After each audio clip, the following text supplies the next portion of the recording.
Right panel. You are here for Dude, You Rolled a 1, avoiding catastrophe and role-playing, right? Alright, we got a great bunch of panelists up here. I have pretty much gamed with all of them except for one. Unfortunately, Mike over here. So, we're going to do some introductions. I'm going to... Mike right now. Okay, you're right. I am lurking with him right now. Run. Okay. Good minute. So I'm going to have them introduce who they are, why they're awesome, and why you should listen to them, because they're awesome. All right, we'll start with Dan and then go this way. Hi everybody, how are you? Yeah. Okay, so my name is Dan Wells. I am an author, primarily horror and science fiction. My main book is called I Am Not a Serial Killer. It's an autobiography. Good job. It's great. I also am the GM of a D&D show on Twitch called Typecast. It's a bunch of local authors. We play every Tuesday. I also am doing this professional GM thing tomorrow night called Author Sanctuary. Mike's also on that. So is Natasha, who isn't here because she's ill. So anyway, look us up and it's awesome. I'm Michael Haspil. I'm an author as well. My novel is called Graveyard Shift, and it is about an immoral pharaoh who is a modern cop in Miami, and he's powered by the sun, but has to work the, you guessed it, graveyard shift, so he never sees the sun. I also run a podcast called Quantum Froth Dispatches about story analysis and just general geekery. I'm a contributor to the Long War Warhammer podcast, and that's what I'll be contributing to that thing where we're going to be doing a Warhammer Kill Team variant. My name is Dave Butler. I write principally fantasy novels, and I don't have any gaming podcasts. But Why are you even on this I panel? don't know what I'm doing on this panel. I sing. I'm going to Not sing. his Facebook. No, I I. Podcast either, Dan. Oh, very good. I do game principally tabletop role-playing games, and I love painting minis for that. There you go. I'm mostly here for the mini painting. I'm a dork. I'm Larry Corriea. I'm a fantasy author, sci-fi author. I've written for a bunch of different game companies too. I've written books for game companies. I've got a couple of role-playing games based on my properties, and we're the first new things for Savage World Black. We're the very first Monster Hunter International role-playing game is the first thing on the new edition of Savage World. So I don't have a podcast. I don't really know what podcasts are. You've been on mine twice, Larry. Been on mine multiple times. Anyway. Is that what we were doing? All right, I'm the moderator. I'm Daniel Swenson. I'm a local author as well. I write fantasy and urban fantasy, and I do have a podcast called Dungeon Crawlers Radio, where I've met most of these gentlemen. So, all right, let's get this started. How many here, by raise of hand, have never played a role-playing game ever before? I hope no hands go up. Oh, a few. Okay. We need to bust out some dice and just get I have some in my bag, actually. Okay, so I'm sure all of you have been at the table, not the game master, dungeon master, or whatever you want to call it. I've been told not to say dungeon master because that means something else. As if you didn't know. I know. Anyways, you're at the table. They describe this amazing scene. You want to do something really awesome because your character is amazing and totally awesome. You roll the dice, and there's a 1. Yes, the dreaded number on those dice. So, you guys as panelists and the game master, I'm assuming most of you are dungeon master, have done that. Do you take this opportunity to enact total vengeance upon your players?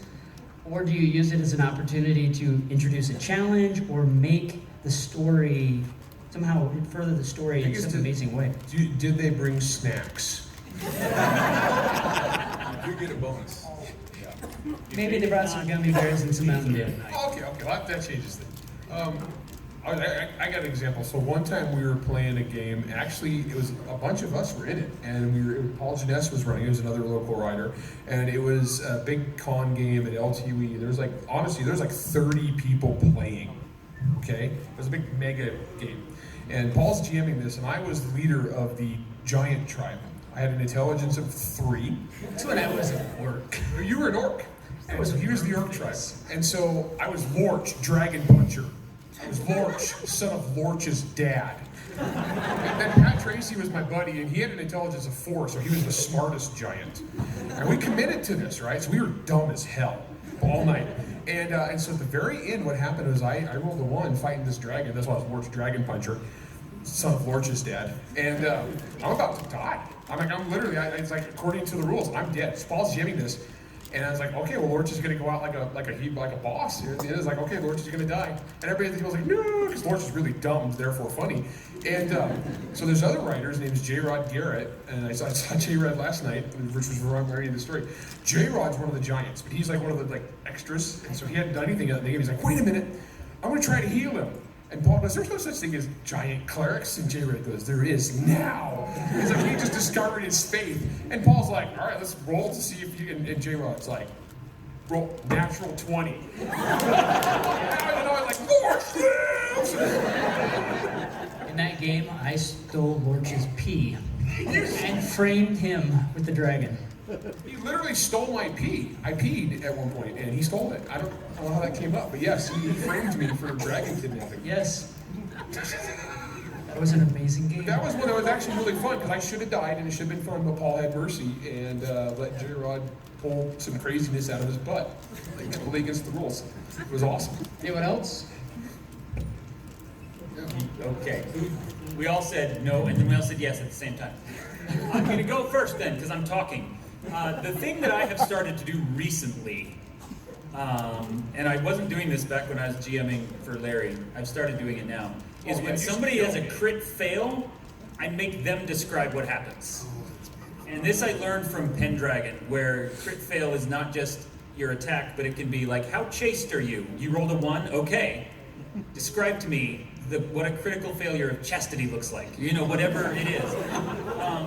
And it's so much more entertaining to have them come up with stuff, because once they get into it, they'll be so much harsher on themselves than you would ever dare to be. And crit fails are so much more entertaining than a crit success. Crit success means double damage or whatever, you got your called shot. Congratulations, the story moves on. Crit fail is, oh, I have to describe it myself now? Well, then I am trying to stab the monster, but I trip and I stab the player next to me. And then the player's like, what? I gotta stab something. There's a sword and it's waving around. And they start narrating their own failure, and it makes it so much better, and it makes the story so much more interesting. I like that. I have to incorporate that now. That's good. Mike or Dave? I was just thinking it's much better to use it as an opportunity for storytelling. And I was coming up trying to think of examples, that the best examples I'd come up with that everyone could relate to. So it's like to use that meme format, you know. Oh, you see a dwarven skeleton sitting on the edge of the well, you know, in a room full of bones and dust. What do? Well, I reach over and I'm going to examine the skeleton. Crit 1. The skeleton now falls down the well. It pulls a bucket that was tied to it, also down the well, clatters, makes a ton of noise, and now they have a cave troll. And so it's like, well, what's your favorite part of Fellowship of the Ring, and why is it Moria? You know, it's because Pippin rolled a 1. Very true. Yeah, it depends on the game, right? And what you're trying to accomplish. So I played the classic Call of Cthulhu campaign, The Masks of Nyarlathotep, with my party, and there was a scene in which 75% of them died, and they liked it. There was more than one scene. There was a scene where one guy died twice, actually. He died. We gave him a new character on the scene, and he died again. There's a painting. In one scene there's a painting in a painter's closet, which depicts this sort of an island and a mysterious swamp. And unbeknownst to the players, it's a painting of a scene on Earth millions of years ago. And if you look at it too long, you get sucked in. So of course the first guy gets sucked in, and the other players don't run away. They try to help him. So they stand there looking at the painting, and the snakes moving towards him, smush the snakes with your thumb, and then they all, one after another, get sucked in this painting from which there is no return. Right? And that was a great night for them. And then a guy came back alive as a new character and did it again? No, not in that scene. That Okay. there was a scene where there's a hunting horror in New York City. It's this kind of one-winged, trans-dimensional nightmare dragon. And the guy was in his car, and he picked the car up and dropped it, and the guy dies. So we assigned him to be a mobster who'd been with the players as their kind of custodians. The mobster charges the hunting horror and gets killed again. But he didn't have to roll once, he's just stupid. I've got one. A lot of you guys know this guy. A lot of you have gamed with his name's Steve Diamond. Steve Diamond is one of the funnest people you ever game with. And Steve, even if you do randomly generated characters, Steve is always a shifty rogue. He was born to play shifty rogues. And if he's playing a paladin, it'll be the shiftiest paladin ever. So one time we're playing this game, and actually I was a Russian mob boss, and I was running my criminal enterprise out of prison. And we had a running joke. I had the Shiv of the Month Club, where I actually sold shivs to the other prisoners. And Steve was playing this guy named Paco, and Paco was my employee of the month. Well, the Shiv of the Month trophy was a shiv on a block of wood. And that was how you were employee of the month of Krasnov Multinational Incorporated. And Steve flubs athletics, I believe, while running down a flight of stairs with the employee of the month shiv, impaled himself through the heart and died.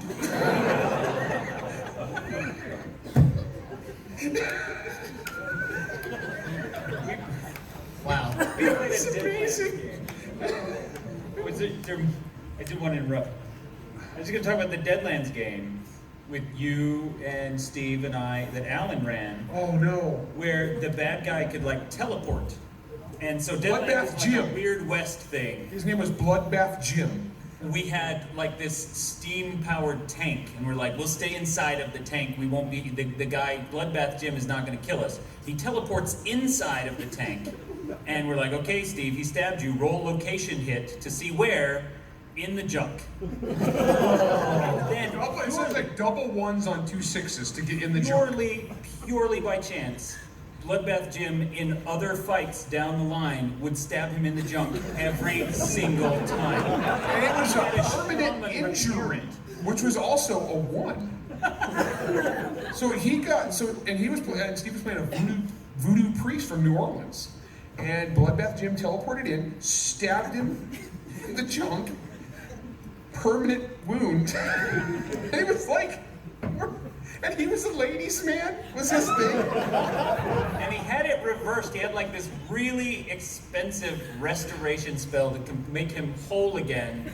And the next fight, double ones, again, right in the junk. Oh my gosh. Yeah, Bloodbath Jim was a bounty hunter who was just after Steve's junk.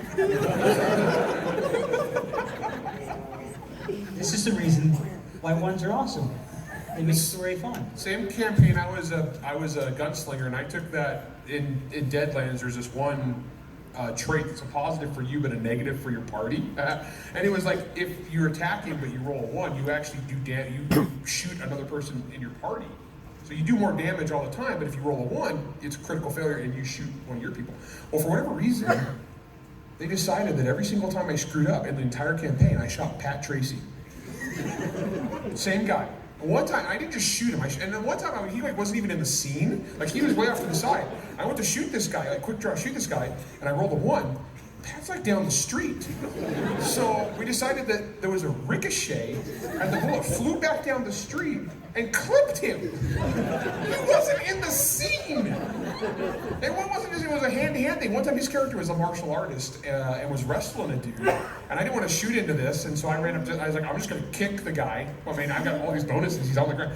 1, I kick Pat in the face. I was not a good teammate that campaign. That would have been even more incredible if he was down the street. Oh, that's a great guy, but on way still games with me. Why does Steve still game with you? He gets shot in the junk all the time. Stabbed him in the junk. That was Alan. Okay, I can see it. All right. So, what is the best way, as a player? Okay, we've kind of talked GM side, but as a player, being in that moment when that dreaded 1 comes up, how do you respond to that? Or, do you just look at the GM and just go, okay, what's he gonna throw at me? Or do you try to make it fun, somehow further the story, even if you're going out in a blaze of glory? We've talked a lot. You have to answer. Okay. Yeah, I try to make it fun. Now, I haven't done what Dan was talking about, where they have you describe. Yeah. That sounds incredible. But you My just players sometimes volunteer that. I have not asked them to do it, but now I want to. Yeah. I didn't ask how big the room was. I said I cast fireball. I've actually got that as a mechanic in a game I've got coming out. If I can plug something, I'm going to Kickstarter next year. I've got a game called Gritty Cop Show, and everything you need to know about the setting is in the title. Gritty Cop Show. It's every Gritty Cop Show trope and thing you've ever seen. And actually that's how it works, and that is, it builds up to what's called critical failure, so that you take stress as you go. If you ever watch a cop show where the guy gets more and more and more and more stressed, and he's on the ragged edge, and then he like loses his crap and does something stupid, like every cop show ever. Okay, this is when Bosch tosses the guy through the window, or Raylan Givens sleeps with the witnesses, or whatever. Okay, so it's up to the player how they screw up, though. And we've had some like, truly stupid stuff. So it was actually, we got this as a mechanic. And so please support that on Kickstarter next year. Nice. Anyone else? The thing that I always tell my players when we start a new campaign or when we do a one-shot of Fiasco or whatever it is your goal is not to win, right? I suppose technically you can win a game because you kill the dragon and you get the treasure. Yay, you won. But your actual goal is to tell a good story. And often that will involve failure. And so if you set the players up with that mindset in advance, then when the one happens, they don't think, oh no, this stops me from winning. They think, oh, this is gonna make for a great story someday. And that's the attitude I think that is gonna make them go, okay, I just rolled a 1, but this is good. I can work with this. Okay, stand back. Watch how catastrophic this is. Yeah. No, I had a guy that played my game for years. He had this cursed sword. If you rolled a 1, it sucked your soul out of you. For 2 years, he played with a sword, chancing fate. It was awesome. We get to this one ice cave, and there's 3 or 4 ice trolls. He's like, I've got this. Pulls the sword out, 1. Yeah. 2.5 years of gameplay gone in a second.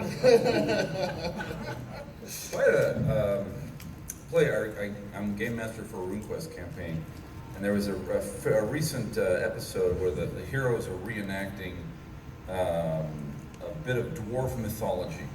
To recover an ancient dwarf artifact, they're reliving a dwarf myth on the god plane. All right, which climaxes in a sort of a riddle game where the lore master of the party has to try to answer at least one of 3 riddles asked by this tree. And at the same time, they're being attacked by these chaos mutated scorpion men who have come to the same place for the same purpose. They're rivals, and the lore master is doing badly. He answers the first question, he's wrong. He answers the second question, he's wrong. At this point, the 2 ducks in the party, I said ducks, like Donald, okay, anthropomorphized ducks.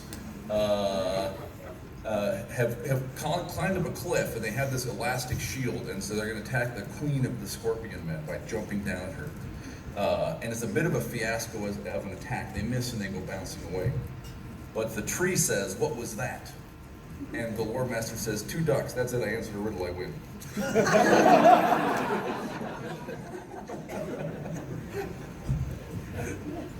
Very nice. Very nice.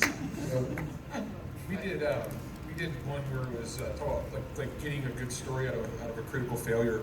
Was we were playing a playtest game for the Monster Hunter role-playing game as a con, and I was GMing it. And these guys are fighting this they're a bunch this hideous amorphous Cthulhu-esque monster in the snowy forest, and they're like, it's kicking the crap out of them, right? I mean, it's a con game, so I'm like, TPK, that's cool. I can kill everybody. It's awesome. They'll have a good time. So like they're totally more than things. And this one guy was an orc who was really good at throwing. Throwing was like his skill, that he was like the best thrower ever. And he had like knives and axes and stuff. He also had some hand grenades. So while the martial artist is fighting the Cthulhuoid monster hand to hand, the other guy threw a hand grenade. Rolls a 1. And so I was like, well, what are we gonna do in this situation? So I looked at the guys like, well, how do you guys want to play this? Because you're all in the blast radius and you're all gonna get hand grenaded because of this guy. And so one guy goes, he's like, I'm willing to sacrifice my life if you let me do something cool. I'm like, okay. So how he described it was the hand grenade flew in and hit the Cthulhuid monster and fell on the ground at their feet between them. And I was like, okay, run with it. And so what he does, he's like, let me have an attack roll before it goes off. I'm like, okay. And he actually, and everybody else at the table threw their bennies in. And so he grabbed the monster, like judo flipped it over his hip. It landed on the grenade and he landed on its back like a rodeo. And the grenade went off. So actually I let him live just because this rule of cool, because that was too awesome.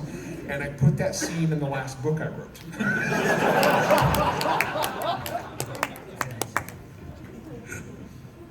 Do you have something to say, Mike? Yeah, I was just saying, like, if you notice, we're all talking about times we rolled 1s, but they're all great memories. Yes. And that's what you're trying to do. You're trying to create this, like, great memory. And one of the ones that I remember that we were playing Rogue Trader, actually, which is a Warhammer role-playing game. But I could see the GM behind his screen, like, stacking these cards. So I knew, like, a big fight was coming. And then he's just like, hey, I need you guys to make perception checks. No joke, 2 of us rolled 1s. And he just goes, okay. And doesn't say anything. So you're just like, we're about to get jumped, but because you can see him stacking stuff up. And then you don't make your perception check. Nice. No, another one just came to mind as you were talking. Probably one of my favorite failures when we were playing for the Firefly game a couple cons ago. And your son was this awesome sniper and then decided to put on a skin suit from the people he had killed. He was sneaking up on a hill to get the attackers, or the people that stole this girl, and John Brown had got this big posse to come in, and he rolled 3 1s, and they suddenly yell, Reaper! And they all unload their weapons on him. So the whole party saw my son wearing his skin suit. The whole party saw my son, and all yelled Reaver. We all, like, everyone in the room yelled Reaver, and like us and like 26 NPCs opened fire on our sniper. Yeah, he wanted to wear a skin suit. Yeah. How much damage did he take? It was like astronomical. It's like 387. He had 14 hit points or something like that. It was amazing, and he's like. I like Mike's point about how all our stories about crit fails are amazing. I can think of maybe in 40 years of playing role-playing games, maybe 2 stories that I remember of an awesome critical success. But we could sit here and tell crit fail stories the rest. Oh yeah. Perception checks. I did a Rifts game at Phoenix Comic-Con with the group there, and he had split us into 2 groups, and we each had an ATV, and we were out in the wilderness hunting monsters, and we had heard a noise, and we were zooming toward it from 2 different directions, trying to find this thing, the source of the noise. And he's like, okay, roll perception, 1. Okay, other ATV, roll perception, 1. You guys crash into each other. And it was great, and we never found the noise. Who knows? We just spent the rest of this thing trying to repair our cars and not get murdered. In college, I played a game where I was the game master and the players were trolls, but very, very intelligent, cultured trolls. And the objective of the campaign was to prove that the world was round by traveling around it in a setting in which the world is not in fact round. It's a lozenge, right? But they were very tough. And it's very combat usually went their way quickly because they're powerful warriors and powerful wizards. And so we're playing one time, and these 2 trolls are fighting side by side, and there's support characters behind them. And for some reason, I was rolling, and this is a percentile system where you would fumble on a double 0. Right? That's a 1. And so you roll a double 0, and this guy has 3 attacks, and I roll a double 0 the first time. So he hits his companion and knocks him to the ground, right, and wounds him. But he's a troll, so he's tough. So then he rolls his second attack, and it's double 0. I roll it, it's double 0 again. And he hits his friend again, and now his friend's almost unconscious. And Eric says, give me those dice. So I hand him the dice, and he rolls 00, right? That's 1 in a million that you roll a 10-sided die 6 times in a row and it comes up a 0. But we're talking about that after 25 years after it happened. And of course that guy died, so then you had to go get him resurrected. One of the funnest games I've ever played in my life was Dan ran it, and it was a Warhammer fantasy game. And the reason it was weird and memorable is we did it as a road trip from here to San Diego, California, and back. And what it was, I was driving, and Dan was sitting in the passenger seat. We had Steve Diamond and Julie Frost, who had never played a role-playing game before in her life. Julie Wright. Julie Wright, who's a writer. And sitting in the back seat, and Julie has never played a role-playing game in her life. So her first ever role-playing game was a 24-hour car drive. It was 12 hours there, we played the whole time. 12 hours there, we played all the way home. 24 hours straight. This person and she gets in and she's like, this is just dumb and weird. By the time we were going home, literally, she's taking character like for the last couple hours of the trip. Literally, as we're in a fight scene, she's on, punch her in the throat! The scene that I remember because of the critical failure is you killed her. She was a rat catcher. So she had one part of her equipment, she had a little dog named Stink Eye. So he had like one big eye. Dan killed her dog. So, let me jump myself here. This is one of the classic Warhammer Fantasy scenarios that's, it's called like Sing for Your Supper or something, if you've played the old Warhammer Fantasy, where it's about a sausage grinder in town who has found an access to like an endless supply of Nurgle demons. So he makes sausage out of those, and so there's mutations popping up everywhere because people are eating corrupted sausage. The dog got corrupted sausage and started mutating, and she was really concerned, and she's like, oh no, my dog is gonna mutate, we're gonna have to put the dog down, and she was so sad, and then it mutated just enough that it talked to her, and she's like, wait, maybe chaos isn't that bad. As we're like rushing along, and I'm driving the carriage, and I'm playing a co-site, so I'm using my bad Russian accent the whole time, and I'm like, throw doggy in the fire! And the dog died because one of the bad guys killed the talking dog, so it was even worse because it could talk now.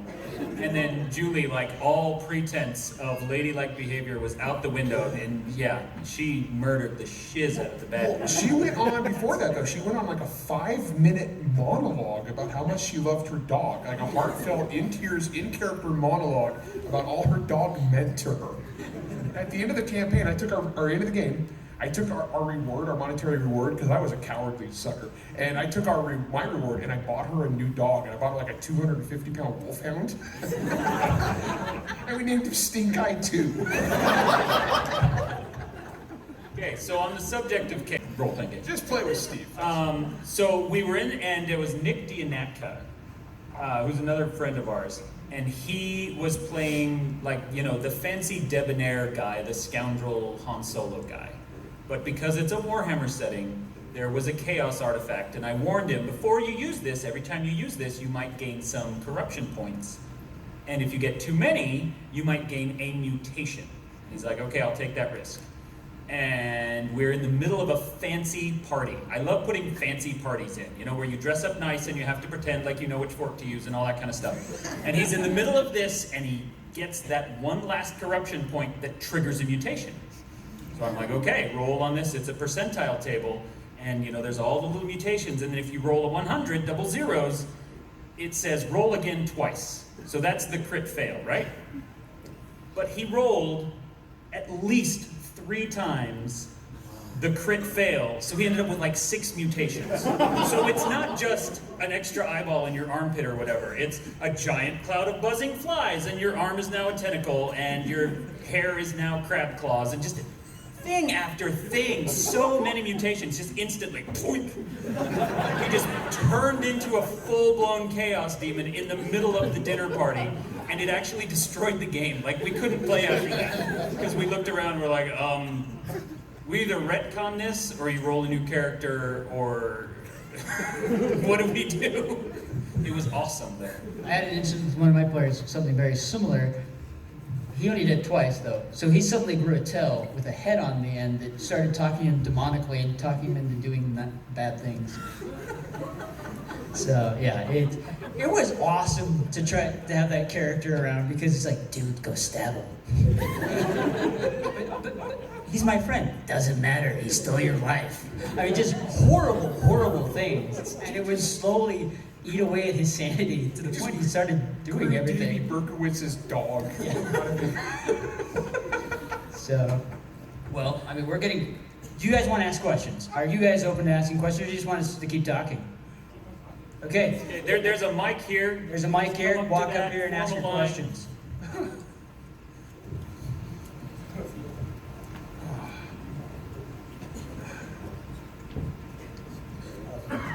Hi. Lou.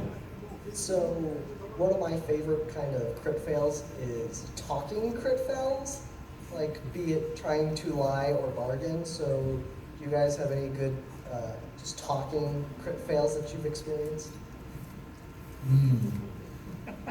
Yes. Okay.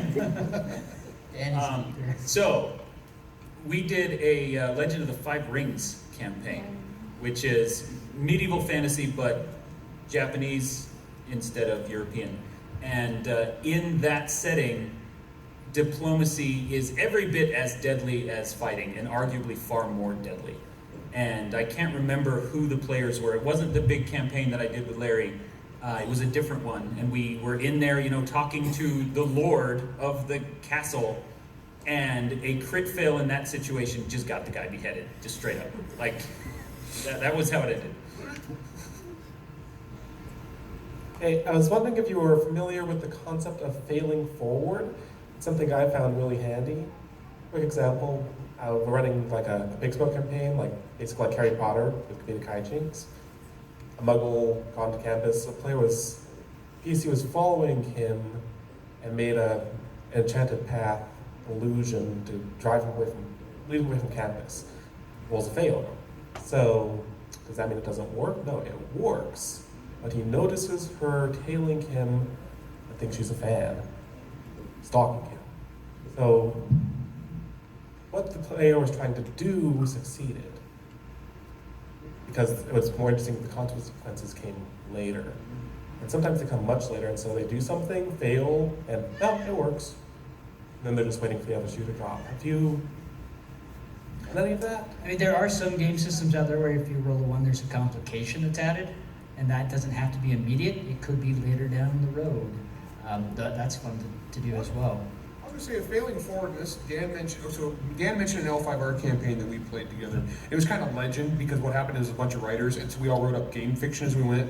And I posted on my blog, it wound up as like 110,000 words long. At least. It was this, we literally wrote, it was because when you have a game group, it's a bunch of novelists. We literally wrote fiction, and then I ran another campaign after that was another 100,000 words. So we have over 200,000 words of Legend of the Five Rings fan fiction from a bunch of New York Times bestselling authors. It's goofy, it's amazing. But talk about filing forward in that campaign. So what it was is my character was possibly delusional, in that I was like this low-born, like crab clan to the core, right? So we're this like uncouth, barbaric, obtuse. I took every disadvantage you could have for sucking at social stuff, right? And so what happened though is I saw the heir, the princess, the daughter of the emperor, and I fell in love. And I got a massive head wound right after. And so what it was, my character backstory is I believed I was destined to marry the freaking most important woman in the entire empire. And so I was just like scumbag, like low. And so like, and it was all in my head. In fact, I talked to the gods in my head. And so later on, as the campaign went on and we became more and more powerful, and I was totally delusional, I was dedicated to this, we actually met the god who I, in my head, had like thing. And Dan played it like, he had no idea who I was or what the hell was going on. And I was like, you're testing me, because he was the god of persistence. And I was like, oh, of course he pretended he didn't give me these commands to do all this stuff. He's testing me. So I failed through everything and just kept going. That was one of the favorite characters I've ever had in any role-playing game ever. And it was just freaking new. So it was totally a fail forward. Yeah. This is basically Indiana Jones, right? I mean, any Indiana Jones sequence is a series of failures until the very end, right? The first sequence, he sets off the trap, he gets tricked by his buddy, he jumps and doesn't make the jump, right? As long as they succeed in the end, right? So then it's a happy story. If you're a GM, fail forward is the most valuable thing you can learn. Because like if they're tracking monsters through the jungle, right? And they fail their nature roll. Well, that doesn't mean that your story's over because they didn't find the monster. That means they found the monster, but something bad happens. And just all, Modiphius actually has this baked into their system that certain roles are defined as you cannot fail. It will just, failure means that you succeed with complication. And it's a really, really powerful tool. So I actually have two questions. So first question, I'm actually making an RPG myself, and it's really great, but I can't come up with a name. You have any tips? No. Good luck sounds like. Dude, I've written 23 novels. I'm crap at titles, okay? Most of my titles came from my editor. Titles are the last thing I come up with if I can. What's your other question? So I actually have a really funny crit fail story. I was wondering if I could share it with everyone. Sure, moderator. You're the moderator, Dan. Sure. It's not too long. So Keep in mind, sorry to interrupt, but there's only 12 minutes left and there are 6 people behind you, so make it snappy. Snap. Power round. So I was playing with my family, and I was a Dragonborn Paladin, which is not a very good combination for stealth. And the moment we were in was crucial. We needed stealth. And so I was thinking, maybe I'll get lucky, and I rolled a 1. So apparently, I tried to do a James Bond roll, but instead ended up tumbling, crashed into my sister and my stepsister, and crashed right down on the floor in front of 3 goblins. Nice. Nice. All right. Now we call it the Tower Incident. Nice.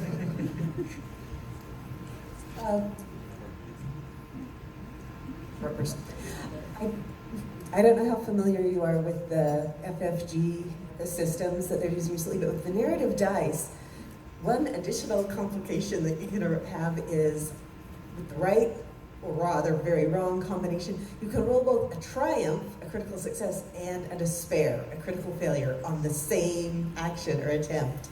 And I wonder if you had anything narratively to share where something had evolved that was both very, very good and very bad at the same time. Yeah, I was playing this Warhammer 40K type thing, and it was like the novel CFS Kane, if you're familiar with that.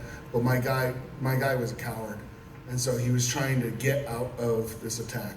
So by getting out of it, he winds up discovering that the enemy had flanked us, and alerting everyone, gets rewarded by leading the attack. Like, you take it, everyone's gonna follow you. So he was right in the vanguard. It was like, I mean, I got one that follows up with that, because it was actually my character. I shoved the bad guy off a balcony, and then he shot me in the head. Yeah, it was a sad day. Hans Gruber here. Yep.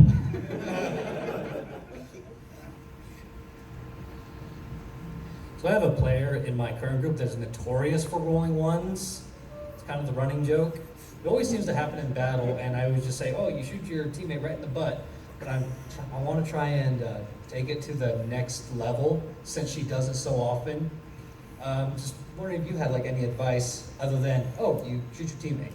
Explosive rounds? I'd like you to tell Celestia about this. Go up and explode your shadows. You've broken her bow like 3 times. We're getting tired of using the mending spell. See, this is a great place to use the narrate your own failure. Yeah. She has to come up with something of her own. that's a great punishment for rolling a 1 too. Yes. Giving her homework. Hey, I am admittedly a low-level GM. You play with self-admitted, high-level, power-hungry metagamers.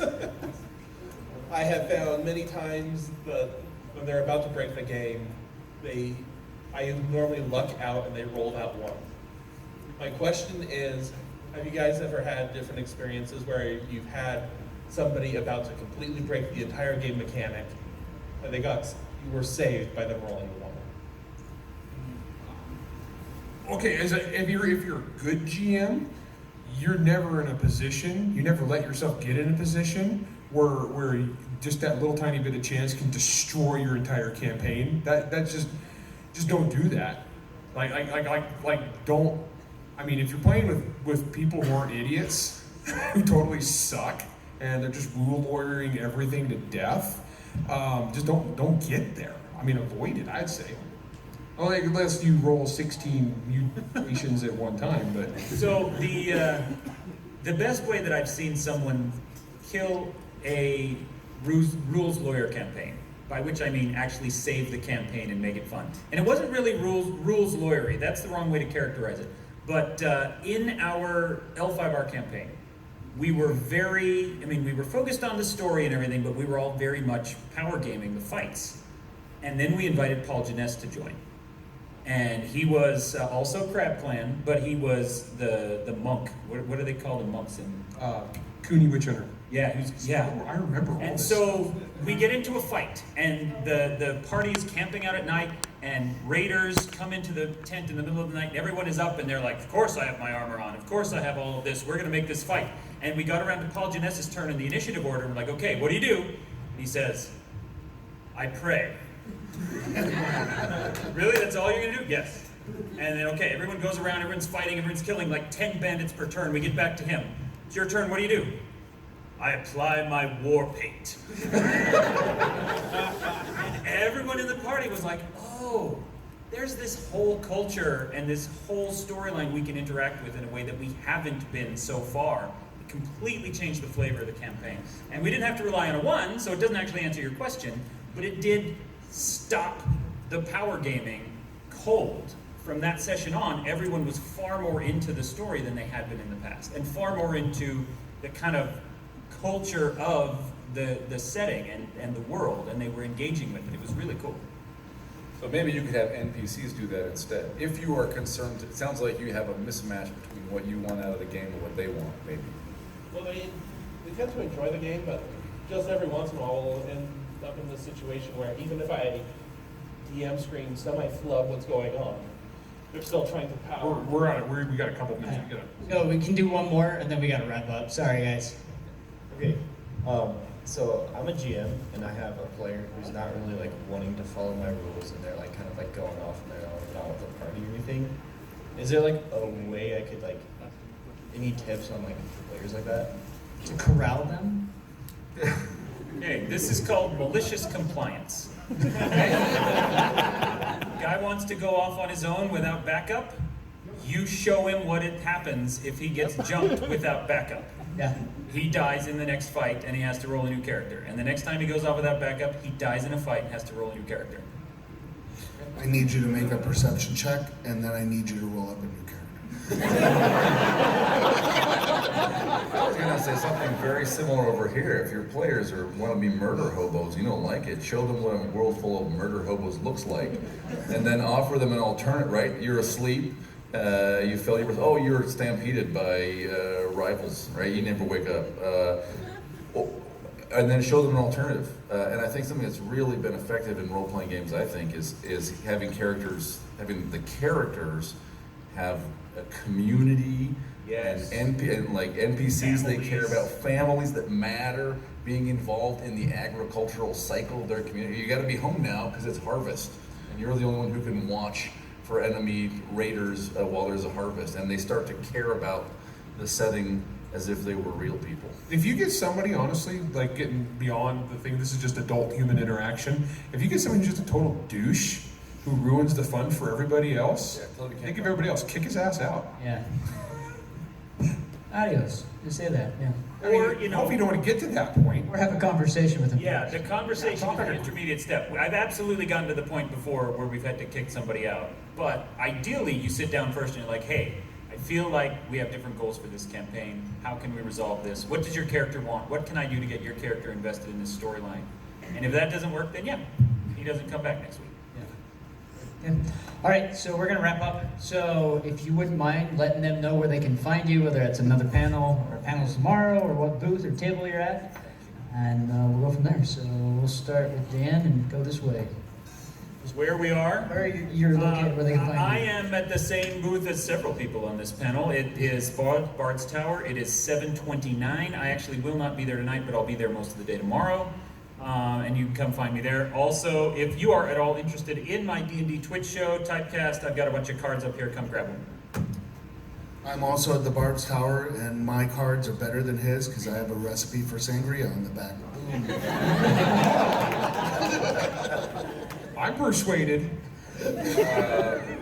My books are at booth 2400. I think it's called Utah Speculative Fiction Authors. I'll be there on and off tonight and tomorrow. I am at all the booths. No, I'm mostly at Bard's Tower with these other guys, 700 and something. So come by and say hi. You can find me at booth or table 825, back by the celebrity photo ops. Be more than happy to talk to you. And thanks for your questions, and have a great night.